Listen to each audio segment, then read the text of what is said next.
Varicose veins కి సరైన చికిత్స కోసం సంప్రదించండి ఎవిస్ హాస్పిటల్. నమస్కారం. విష్ణు పురాణం 19వ భాగంలోకి వచ్చాం. 18వ భాగంలో సత్రాజిత్తు సూర్యుడి కోసం తపస్సు చేశాడని, సూర్యుడి చేత ఆయనకి ఏం లభించిందో విందామనుకున్నాము. అయితే తనకి కంటి ముందు సాక్షాత్కరించిన సూర్యభగవానుడిని చూసి ఎంతో సంతోషించిన సత్రాజిత్తు, దేవా, నీ ప్రచండ తేజోమూర్తిని చూడలేకపోతున్నాను, ప్రసన్నమూర్తిగా నన్ను ఆదరించు, నన్ను కరుణించు అని కోరుకునేసరికల్లా ఆయన పరమ ప్రసన్నమూర్తిగా సూర్యభగవానుడు ప్రత్యక్షమయ్యాడు. నీ భక్తికి మెచ్చాను, వరం కోరుకోమంటే నీ కంఠంలో ఉన్న దివ్యరత్నమైనటువంటి ఆ శమంతకమణిని నాకు ఇవ్వమని కోరుకున్నాడట. అయితే సూర్యభగవానుని మెడలో వేళ్లాడే రత్నమైనటువంటి శమంతక రత్నాన్ని వరంగా పొందాడు సత్రాజిత్తు. సత్రాజిత్తు ఏం చేశాడట, ఆ రత్నాన్ని తన కంఠమాలికలో వేసుకున్నాడు, దండలో ఆ రత్నాన్ని పొదిగించుకున్నాడు. అది మెడలో వేసుకుని వస్తే అతను వస్తూ ఉంటే ఆ రత్నకాంతులు ఎలా నాలుగు పక్కలకి వెళ్తా అంటే సూర్యుడే దిగి వచ్చినట్టుగా అయిపోతుందట, సూర్యభ్రాంతిని కలిగిస్తుంది. ఆయన తిరిగి వస్తూ ఉంటే ద్వారకాపురవాసులంతా ఆశ్చర్యపోయి సూర్యభగవానుడు వస్తున్నాడని కృష్ణుని పిలిచి చెప్తున్నారట, దేవా సూర్యుడే వస్తున్నాడంటే త్రికాలవేది అయిన శ్రీకృష్ణ పరమాత్మ చిరునవ్వుతోటి వాళ్ళకి ధైర్యం చెప్తూ, సూర్యుడి కాదు, సూర్యుని వలన ఒక రత్నాన్ని పొంది సత్రాజిత్తుడు దాన్ని తన మెడలో వేసుకొని వస్తున్నాడు, ఆ రత్నకాంతులే మీకు సూర్యభ్రాంతిని కలిగించాయని అందరినీ శాంతపరిచాడట. సత్రాజిత్తు తన ఇంటికి వచ్చి హాయిగా ఉన్నాడు. ఆ మణి దినానికి 8 బారుల బంగారము ధనము ఇస్తూ ఉండగా ఈ సత్రాజిత్తు అతిథులకి, అభ్యాగతులకి, యాచకులకి సంతృప్తిగా వినియోగిస్తూ నలుదిక్కుల పేరు పెంపులతోటి ప్రసిద్ధుడయ్యాడట. ఈ సమంతకమణి ప్రభావం వల్ల అతివృష్టి, అనావృష్టి, క్రూర జంతు బాధ, శత్రుపీడ ఇలాంటి దోషాలేమీ లేకుండా సత్రాజిత్తు ఉన్నటువంటి ఆ రాష్ట్రము ఆనంద నిలయంగా రాణిస్తూ ఉండేదట. ఇలా ఉండగా ఒకనాడు శ్రీకృష్ణుడు ఆప్తులందరినీ రావించి ఆలోచించాడట. రాజైన ఉగ్రసేనుడి దగ్గర రత్నం ఉండటం సమంజసం కదా అని అనుకుని మాట్లాడుకున్నారు. అయితే ఆయన కొంచెం సందేహించాడు ఆ మాట చెప్పడానికి. కథ కొంచెం తేడాగా కనపడుతుందండి. కొద్దిగా ఒక వాక్యమే బలవంతంగా అడిగి తీసుకోవడం, ఇవ్వు రాజుకి ఇచ్చేయి అని అడిగితే బాగుండదేమోనని ఆయన వెనక్కి తగ్గాడట. అయితే శ్రీకృష్ణుడు పురప్రముఖులతో కొంతమందితో ఇలాంటిది ఆలోచించినట్టు సత్రాజిత్తుకు తెలిసింది. మనసులో ఒక రకమైన కలత రేగింది ఆయనకి. సరే ఇవ్వమని కృష్ణుడు స్వయంగా అడిగితే ఇవ్వటమే, ఇవ్వనంటే విరసంగా ఏదైనా జరుగుతుందేమో, బలవంతులతో పగ బతుక్కి చితుకు అని ఆలోచించి తమ్ముడైన ప్రసేనజిత్తుడిని పిలిచి ఆ శమంతకమణిని అతనికి ఇచ్చి దీన్ని కృష్ణుడికి ఇవ్వాలని చెప్పాడు.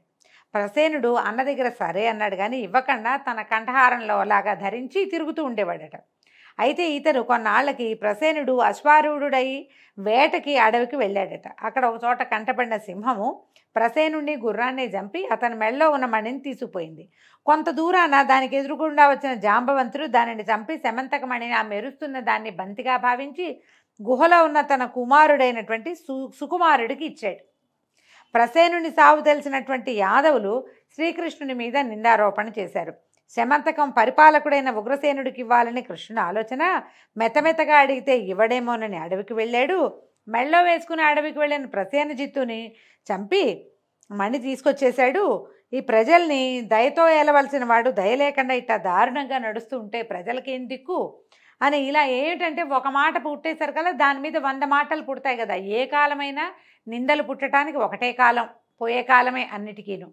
అయితే క్రమంగా ఈ వాక్కులు, మాటలు మారుతూ, నోర్లు చెవులు మారుతూ శ్రీకృష్ణ పరమాత్మ చెవిన పడింది. ఈయన ఏం చేశాడట, కొంత సైన్యాన్ని వెంట పెట్టుకుని ఆ ప్రసేనుడు వెళ్ళిన మార్గం వైపుకి అతను ఏ అడవికి వేటకెళ్ళాడో అక్కడికి వెళ్ళాడు. వెళ్తే అవి తిరిగి చూసిన తర్వాత చచ్చిపడి ఉన్న ప్రసేనుని కళేబరము వెంట వచ్చిన వారికి అడుగులు గుర్తించి చూపించాడు. ఇదిగో ఇక్కడ ప్రసేనుడి శవమే ఇది అని గుర్తుపట్టారు. అయితే అక్కడ కొంత దూరంలో ఓ సింహం చచ్చిపడి ఉంది. అక్కడి నుంచి అడుగులు జాడని చూస్తే ఒక కొండ గుహ దగ్గరికి వెళ్ళి అక్కడ చూశాడు, భల్లూకపు అడుగులు కనపడుతున్నాయి అని ఆలోచించి సైన్యాన్ని బయటే ఉంచి ఆయన లోపలికి వెళ్తే వివిధమణి ప్రభాభాసమై ఉన్న జాంబవంతుని భవనం కనిపించింది. అక్కడ లోపల కొండగుహ లోపల ఎన్నో మణులతోటి అలంకరించినటువంటి ఇది కనపడిందట. లోపలికి ప్రవేశిస్తే ఒక దాది చిన్న బాలుని ఒళ్ళో పెట్టుకుని లాలిస్తూ అంటోందట, కుమారా, సింహం ప్రసేనుడిని చంపగా సింహాన్ని జాంబవంతుడు చంపి తెచ్చిన ఈ శమంతకమణి ఇక నీదేరా, ఏడవకు నాయనా ఏడవకు అని పిల్లవాడిని లాలిస్తోందట. ఆ మాట విన్న కృష్ణుడు ఎదురుగుండా చూశాడు. ఈ సుకుమారుడు అని బాలుడితో మెడలో మిరుమిట్లు గొలుపుతున్న శమంతకమణి సూర్యబింబం వెలుగుతున్నట్టుగా ఉంది. అయితే ఒక ముందడుగు వేసి ఆ కుమారుడి మెడలో ఉన్న మణిని తీశాడట. ఆ మణిని తీసేసరికల్లా దాసి భయంతో కేకలు పెట్టేసరికల్లా లోపల ఉన్న జాంబవంతుడు కోపించి శ్రీకృష్ణునితో 21 దినాలు పోరాడాడు. మనం ఇలాంటి కథే వింటాం, కొంచెం తేడాలతోటి. ఈ లోపల ఇలా యుద్ధం ఉంటే ఈ పైనున్న శ్రీకృష్ణుడు సైనికులు వారం రోజులు ఉన్నారు, కృష్ణుడు రాలేదు, పరలోకానికి వెళ్ళిపోయాడేమోనని భయపడి విచారిస్తూ వెనక్కి తిరిగి ఆ బంధుమిత్రులకి చెప్పారట. వాళ్ళు బంధుమిత్రులు ఏమనుకున్నారు, కృష్ణుడు రాలేదంటే ఏదో జరిగింది విపరీత క్రియ, అందుకే కుదరలేదని పారలౌకిక క్రియలు కూడా చేసేసారు. ఈ శమంతకమణి వల్ల ఇలా అసహ్యంగా జరగకూడని విషయం జరిగిపోయిందట. అలా జాంబవంతునితోటి 21 దినాలు పోరాడగా క్రమంగా తిండి నిద్ర లేక అప్పటికే దిగజారిపోయిన శరీరంతో జాంబవంతుడు పోరాడలేక శ్రీకృష్ణునితోటి ఇట్లా అన్నాడు, ప్రభు, మునుపు శ్రీలంకలో రావణుని సైన్యం రాముని సేనతో పోరాడినప్పుడు కంటపడిన రాక్షసుని ముక్కలు ముక్కలుగా చిదిపి రాముని చేత మన్ననగొన్నవాడను, నాకు మనుష్యుడు ఒక లెక్క, నా పేరు విన్నంతనే దేవదానవ సైనికులకు గుండెల్లో దడబుడుతుంది, అలాంటి నన్ను ఎదిరించి అదిమి నీరసపెట్టిన నిన్ను మానవుడు అనటానికి వీల్లేదు, నన్ను అనుగ్రహించడానికి ఈ రూపాన వచ్చిన శ్రీమన్నారాయణుడివా తండ్రి నువ్వెవరు అని అడిగితే అప్పుడు కృష్ణుడు చిరునవ్వుతో చూసి తన సమాచారాన్ని చెప్పి పోరు వల్ల కలిగినటువంటి బాధను పోగొడుతూ మేనుని నిమరగా జాంబవంతుడు తొల్లిట ముందున్న జవసత్వాలు కలిగిన వాడయ్యాడు. పరమానందంగా కృష్ణుడిని తన మేడలోకి తీసుకుపోయి ఆరాధించాడు. తన కూతురైన జాంబవతినిచ్చి వివాహ పద్ధతిని పలికాడు. వివాహం చేసుకొని ఆయన ఈ కూతురుని ఇచ్చేశాడు. శమంతకంతో పాటు మరికొన్ని వస్తువులు వస్త్రాలు అరణంగా ఇచ్చాడు. అవన్నీ తీసుకుని శ్రీకృష్ణుడు జాంబవతితో సహా ఆనందంగా ద్వారక్కి తిరిగొచ్చాడు. కృష్ణుని చూసి పురవాసులు పరమానంద భరితులై ఆనందించారు. కృష్ణుడు జాంబవతిని మేడలోకి చేర్చి కిందకి వచ్చి సత్రాజిత్తుని రమ్మని కబురు చేశాడు. సత్రాజిత్తు వచ్చాక కృష్ణుడు సమంతకాన్ని సత్రాజిత్తునికి ఇచ్చి జరిగిందంతా చెప్పి తన మీద పడిన నిందని తానే పోగొట్టుకున్నాడు. ఇదే కథ మనం వినాయక వ్రతకల్పనలో చెప్పుకుంటాం. సత్రాజిత్తు బాగా ఆలోచించి ఈ మణి ఎప్పటికైనా నాకు అపాయకరమే, ఏం చేయాలి, దీని మీద కృష్ణుడికి కోరిక కలగకుండా చేయాలి, పైగా ఇప్పుడు ఇలాంటి నింద వేసి ఇంత పొరపాటు జరిగి మధ్యలో అసహ్యకరమైన పారలౌకిక క్రియలు చేయకూడనివి అవి కూడా దీనివల్లే జరిగింది కాబట్టి పెద్దలతో చెప్పి ఒప్పించి ఏం చేశాడు, తన కూతురైన సత్యభామని కృష్ణుడికి ఇచ్చి కళ్యాణం జరిపించాడు. కృతవర్మ అక్రూరుడు శతధన్వుని వద్దకు వెళ్ళి, చూసావా సత్రాజిత్తు ఏం చేశాడో, మనలో ఒకరికి ఇస్తానని మునుపు చెప్పి సత్యభామని కృష్ణుడికి ఇచ్చాడు. అంటే ఈ సత్యభామమణిని కృతవర్మకి అక్రూరుడికి వీళ్ళందరికీ ఎవరెవరికో ప్రామిస్ చేశాడనమాట. మనకి ఇస్తానని చెప్పి కృష్ణుడికి ఇచ్చి పెళ్లి చేశాడు. ఈ పని మాకే కాదు నీకు కూడా సిగ్గు కలిగించేదే. దీనికి ప్రతిక్రియ ఏంటంటే వాడి దగ్గరున్న శమంతక రత్నాన్ని అపహరించాలి, ఎట్లా, వాడిని హతమార్చటమే, ఏమంటావు అంటే శతధన్వుడు వాళ్ళ మాటలు విన్నాడు. ఒక నిమిషం ఆలోచించి సరేనన్నాడట. అలా ఉండగా కొన్నాళ్ళు అయిన తర్వాత లక్క ఇంటనున్న పాండవులకు దుర్యోధనుడు హాని కలిగించాలనే ఉద్దేశంతో ఆ ఇంటికి అగ్నిని పెట్టే ప్రయత్నంలో ఉండటం తెలిసి ఆ ఆపద నుంచి వాళ్ళని కాపాడడం కోసం శ్రీకృష్ణుడు ద్వారక నుంచి వారణావతం వెళ్ళాడు. ఎక్కడైతే లక్క ఇల్లు ఏర్పరిచారో అక్కడికి వెళ్ళాడు. శతధన్వుడు తెలుసుకున్నాడు. ఇదే తగిన అదనని ఒకనాటి రాత్రి సత్రాజిత్తుని ఇంటికి వెళ్ళి ఇల్లాలు కుమారులు గోల పెడుతుండగా అతన్ని దారుణంగా చంపి శమంతకమణిని తీసుకెళ్ళిపోయాడు. మనం ఇంకో కథ వింటాం. శమంతకమణిని సత్రాజిత్తు సత్యభామమణితో సహా ఇచ్చేశాడు శ్రీకృష్ణుడికి అని ఇందులో కొంచెం వేరుగా కనపడుతోంది. అయితే ఏం చేశారు, ఈ శమంతకాన్ని పట్టుకుపోయాడు శతధన్వుడు. ఈ కృతవర్మ అక్రూరుడు చేసిన దుర్బోధతోటే శతధన్వుడు ఈ దారుణ కర్మ చేశాడని సత్యభామ అర్థం చేసుకుంది. తగిన వీరభటల్ని వెంటుంచుకుని రథమెక్కి వడివడిగా తోలించి వారణావతానికి వెళ్ళిపోయిందట. భర్త దగ్గరికి వెళ్ళింది. కృష్ణుడిని దర్శించి నమస్కరించి కన్నీళ్ళు ఒత్తుకుంటూ దీనంగా చెప్పింది, మా నాన్నని అర్ధరాత్రి వేళ ఆ శతధన్వుడు వెళ్ళి మా తండ్రిని సంహరించి ఈ వజ్రాన్ని ఈ సమంతకాన్ని తీసుకుపోయాడు అని చెప్పేసరికల్లా ఆయన ఆశ్చర్యపోయి, అయిందేదో అయింది సత్యభామ, విచారించుకో, ఆ శతధన్వుడిని హతమారుస్తానని ప్రధారూఢుడై ధర్మరాజాదుల్ని వీడుకొలిపి ఈయన మళ్ళీ వెనక్కొచ్చాడు ద్వారక్కి. ఆ రాత్రి ఉగ్రసేనుడు బలరాముడు మొదలైన తన వారి వల్ల శతధన్వుని తులువతనం తెలిసి విచారించి కోపించి ఇట్లా అన్నాడట, సూర్యప్రసాదితమైన ఆ రత్నం వల్ల ప్రసేనుడు అరణ్యంలో సింహం చేత చంపబడ్డాడు. ఇప్పుడు సత్రాజిత్తేమో శతధన్వుడి ఖడ్గానికి గురయ్యాడు. అన్నదమ్ములు ఇద్దరు ఇట్లా దుర్మరణం పాలైపోయారు అని అన్నయ్యని చూసి ఆ శమంతకమణి ముల్లోకాలకి ఉపకారకమైనది, ఇక మన వద్దే ఉండాలి, ప్రపంచానికి మేలు చేసేది మన దగ్గరే ఉండాలి, దుష్ట శతధన్వుని హతమార్చకపోతే మనకు అపకీర్తి వస్తుందని గట్టిగా అన్నయ్యకి చెప్పాడు. చెప్పేసరికి బలరాముడు అన్నట్ట సరే వాడిని పరిమార్చి ఆ రత్నాన్ని కైవసం చేసుకుంటానని బలరాముడు ప్రతిజ్ఞ చేశాడు. ఈ కథలన్నీ మనకు తెలియదండి, ఇవి కొంచెం కొత్త గాథలు. ఈ సమాచారం శతధన్వుడికి తెలిసింది. భయంతో వణికిపోయాడు. బలరాముడు అంటే మామూలు వాడా? ఆయన చూసి భయపడాల్సిందే ఎవరైనా సరే. ఎవరికీ తెలియకుండా ఏకాంతంగా కృతవర్మ దగ్గరికి వెళ్ళి బలరాముడి ప్రతిజ్ఞని చెప్పి నాకు తోడుగా నువ్వు రమ్మన్నాడు. రమ్మనేసరికల్లా శతధన్వుడి మాటలకి కృతవర్మ అన్నట్ట వెటకారంగా నవ్వేట, నువ్వు కృష్ణుడితో పగకి సిద్ధపడుతున్నావా? నేనే కాదు ఆ లోకమంతా ఏకమైన ఆ పురుషోత్తముడిని ఎదిరించి ముందు నిలవగలదా? వద్దు వద్దు, దుర్వివాదం చేయొద్దు, మొండిగా ఉన్నావా నీకు తగిన శాస్తి జరుగుతుంది అనేసరికల్లా ఏం చేయాలి? పో, నువ్వు పరిగెత్తుకుంటూ వెళ్ళి కాళ్ళు పట్టుకుని బాబు నన్ను వదిలేయండి అని ఆ వజ్రాన్ని రత్నం వాళ్ళకి ఇచ్చేయాలి. అట్లా కాకుండా ఆయన నా మీదకి వస్తాడు, నువ్వు నాకు తోడుండని ఎవరినైనా పిలిస్తే నీతో ఎవడూ రాడు, నేను రానన్నాడు ఆ కృతవర్మ. రాననేసరికల్లా ఇతను పరిగెత్తుకుంటూ వెళ్ళి అక్రూరుడి దగ్గరికి వెళ్ళాడు. తన దుర్దశ చెప్పాడు. చెప్పేసరికల్లా అక్రూరుడు ఏమన్నట్ట కృతవర్మలాగా, ఇదేమి దుర్బుద్ధి, కృష్ణుడితోటి పగేమిటి, నువ్వు బతికుంటావా? కృష్ణుడు ఎవరనుకున్నావు? ఇతడు సకలలోక భర్త, కర్త, సంహర్త.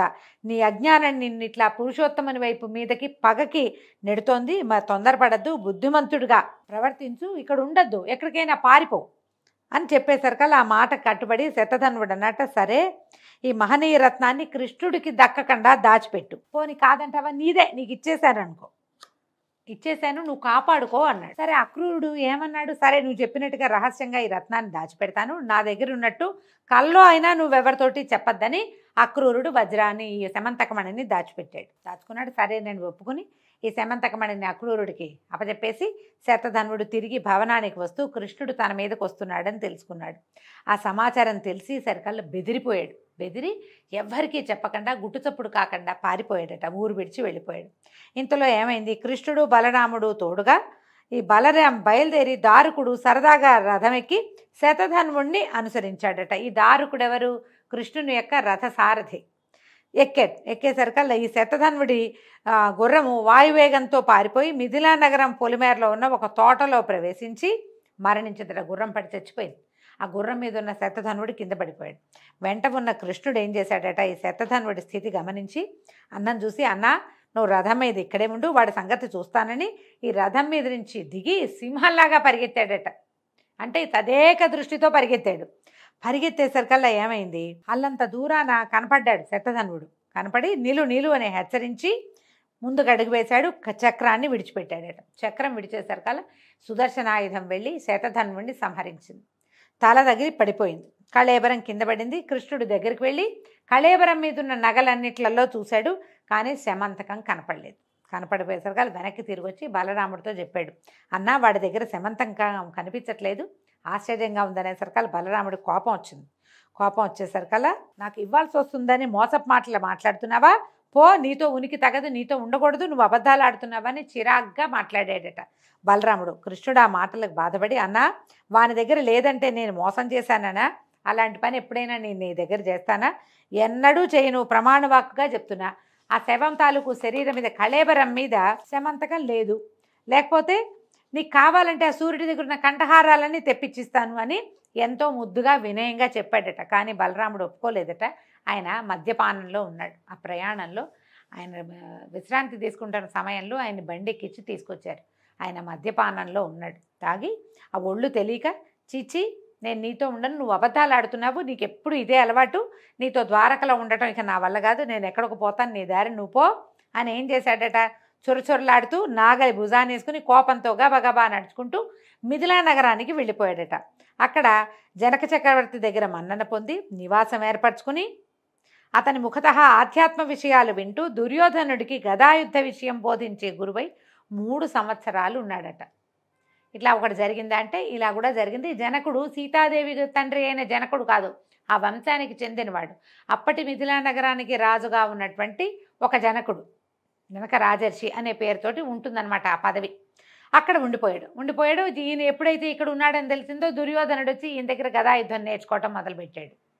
ఈ కృష్ణుడు ద్వారక వచ్చి ఇలాంటి నింద ఎట్లా వచ్చింది, దీనికి ఏం విరుగుడు నాకు అర్థం కావట్లేదు. ఒకసారి నిందొచ్చింది, ప్రయత్నం చేసి పోగొట్టాను, రెండోసారి అన్నకే కోపం వచ్చింది, ఈ వజ్రం వల్ల సమంతకమణి వల్ల ఇలాంటి సమస్య వచ్చింది ఏంటని ఆయన విచారంగా ఉండేవాడట. అయితే ఈ కృష్ణుని విచారం తెలుసుకున్న ఉగ్రసేనాదులు మిథిలకు వెళ్ళి బలరాముడి కలత తీరేటట్టుగా బోధించి కాదు అతని దగ్గర లేదు, కృష్ణుడు ఎందుకు చేస్తాడు, నీతోటే ఉన్నాడు కదా, ఇట్లా ఏవో మంచి మాట్లాడి మళ్ళీ 3 ఏళ్ల తర్వాత ఆయన్ని ద్వారక్కి తీసుకొచ్చారు. ఈ సమంతకమణిని అది ఎక్కడుంది ఇంతకీ? ఈ అక్రూరుడు తన ఇంట్లో భద్రంగా రహస్యంగా దాచిపెట్టాడు. అయితే అది రోజుకి 8 బారుగుల బంగారం ఇస్తుందట.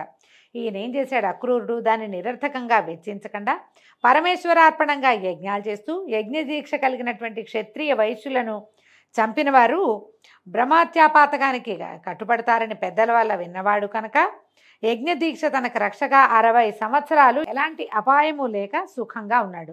ఆ రత్న ప్రభావం వల్ల ఆ దేశం ఎలాంటి అరిష్టాలు లేక ధనధాన్య సమృద్ధితోటి విలసిల్లింది. అక్రూరుడి దగ్గర దాచిపెట్టబడి చాలా కాలం దానివల్ల వచ్చిన ధనాన్ని యజ్ఞాలకి యాగాదులకే ఖర్చు పెట్టాడు, సొంతానికి ఆయన వాడుకోవాలి. ఆ రత్నం ఎక్కడుంటే అక్కడ సూర్యుడు ఉన్నట్టే కాబట్టి రాజ్యం కూడా సుభిక్షంగా ఉండేదట. కొంతకాలం గడిచిన తర్వాత భోజుడు మొదలైన రాజులు నీతి నియమం లేక దొమ్మి యుద్ధం చేసి సాత్వతి అనే ఆయన తనకు ప్రపత్రుడైన శత్రుఘ్నుడిని చంపేశారట. చంపేసేసరికల్లా ఆ సంఘటనతో అక్రూరుడు భయపడి, అయితే తనకి ఏ ఆపద కలుగుతుందోనని భయపడి ద్వారకలో ఉండలేక భోజుడితో కలిసి కాశీకి వెళ్ళిపోయాడట. అక్రూరుని ఎడబాటు ద్వారకలో యాదవ భూమికి గొప్ప ఉపద్రవం తీసుకొచ్చింది. అనావృష్టి, పాడి పంటలు లేక రోగాలు కలిగి ప్రజలు బాధపడడం, ఇలా అనరాని వినరాని కనరాని ఉత్పాతాలకు విశేషించి ద్వారక నెలవైపోయింది. ఈ ఉత్పాతాలు చూసి కృష్ణుడు కలతపడి వృష్టిభోజాంధకులను పిలిపించి విచారిస్తూ ఉపద్రవాల్ని ప్రస్తావించి ఏం చేయాలి ఈ బాధ పోవటానికి చెప్పమన్నాడట. అప్పుడు యదువృద్ధుల్లో ఒకడైన నందకుడు ఏమన్నాడు, మాధవ, అక్రూరుని తండ్రి స్వఫల్గునుడు దేవతలతో సాటిగా చెప్పదగిన మహిమ కలిగిన వాడు. ఆయన ఉన్న దేశంలో ఎలాంటి ఉత్పాతాలు ఉండవు. ఇదివరకు ఒక కథ జరిగింది చెప్తామని కథ ఏదో చెప్తున్నారు.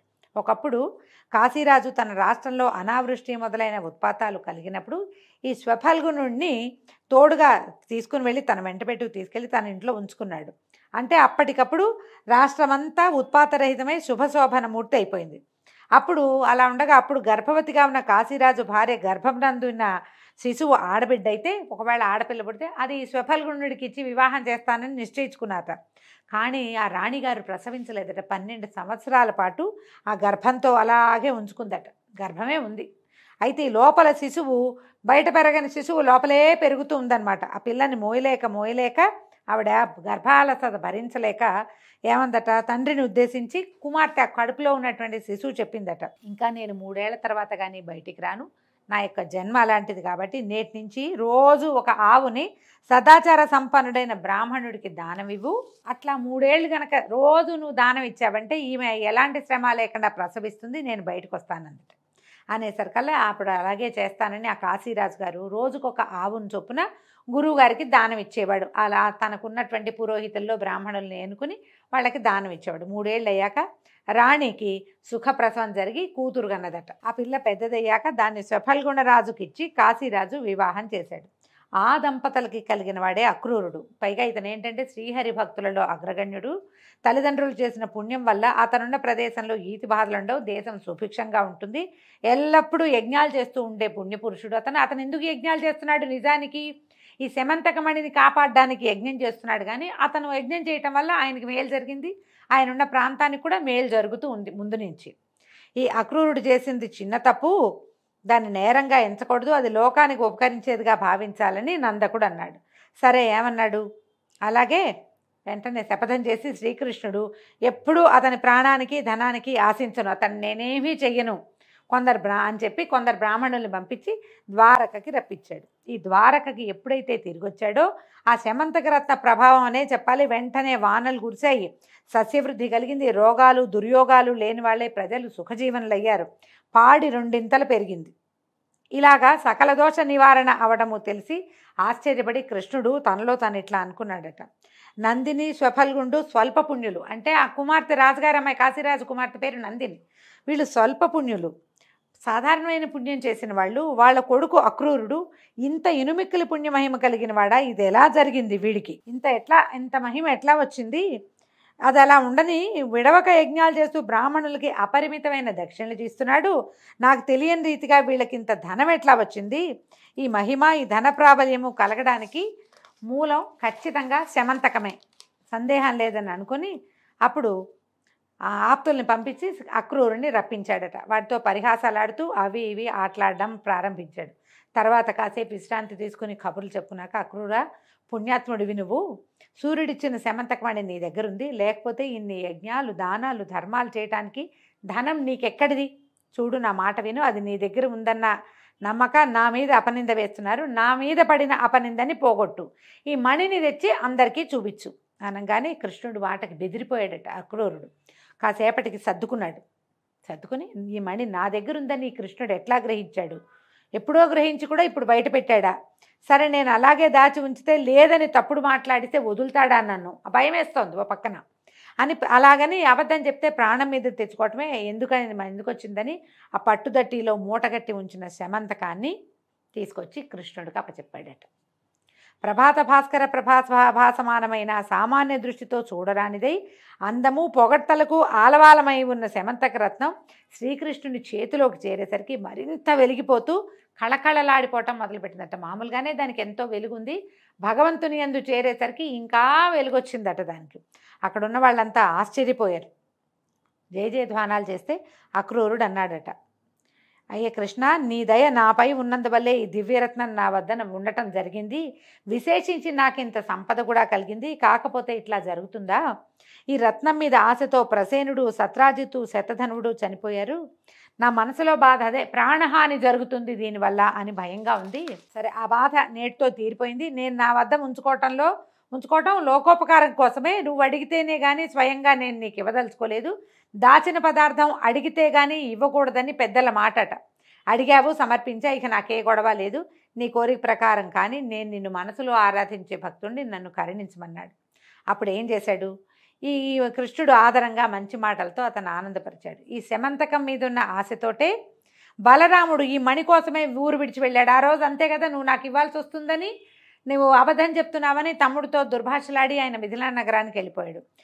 మా నాన్న సొమ్ము నాకే చేరాలని సత్యభామ కోరిక అని ఆలోచించి, ఈ గృహకలహం ఎందుకు, ఇప్పుడు ఆ వజ్రం, ఆ శమంతకమణి బలరాముడికి ఇస్తే అన్నయ్య నిందబాపుకోవచ్చు, కానీ మా నాన్నది నాకు ఇవ్వకుండా ఆయనకి ఎందుకు ఇచ్చారని సత్యభామ అనుకుంటుంది. వీళ్ళిద్దరికీ పోట్లాట వస్తుందని ఏమన్నాడంటే, అయ్యా అక్రూరా, ఇది బ్రహ్మచర్యాన్ని నిరాఘాటంగా పరిపాలించే వాళ్ళ దగ్గరే ఉండాలి, కానీ గృహస్థుల దగ్గర ఉండకూడదు. నాకు లెక్కకు మిక్కిలిగా ఉన్న కాంతలతో ఉన్న నా దగ్గర అసలు ఉండకూడదు. నన్నే ఎంతో ప్రేమగా చూస్తూ ఎడబాయకుండా ఉండే సత్యభామ కూడా ఇది తగదు. ప్రతిదినము ఎంతో కొంత మద్యపానం చేసే అలవాటు ఉన్నటువంటి బలరాముడి దగ్గర కూడా ఇది ఉండకూడదు. నిష్కల్మషుడివి, బ్రహ్మచర్యం విడువక పాలించేవాడివి, పరమభాగవతోత్తముడివి, నువ్వే దాన్ని భరించు, అనాయాసంగా భరించగలుగుతావు అని ఇచ్చేశాడట. దాంతో అక్రూరుడు సంతోషంగా దాన్ని తీసుకుని కృష్ణుడితో చెప్పి తన నివాసానికి వెళ్ళిపి అప్పటిదాకా దాచిపెట్టినటువంటి ఈ శమంతక రత్నాన్ని తన కంఠమాలికలలో చేర్చి ధరించడం మొదలుపెట్టాడట. ఈ విధంగా తనకు కలిగిన నిందను పోగొట్టుకున్నటువంటి కృష్ణుడు ప్రశాంత చిత్తుడై ఉన్నాడు. ఈ కథ వినిన వారు ఎలాంటి అపనిందలు పొందక మంచి పేరు కలవారే పుత్రపౌత్రాభివృద్ధిగా ప్రమోదంగా జీవితం గడుపుతారు. మనము ఒక చిత్రమైన వృత్తాంతాన్ని వింటామండి. అదే వృత్తాంతం తాలూకు తరువాయి భాగాన్ని ఈరోజు విష్ణు పురాణంలో విన్నాం. దీంతో సెలవండి. రేపు ఉదయం తరువాయి భాగంలో మళ్ళీ కలుసుకుందాం. నమస్కారం.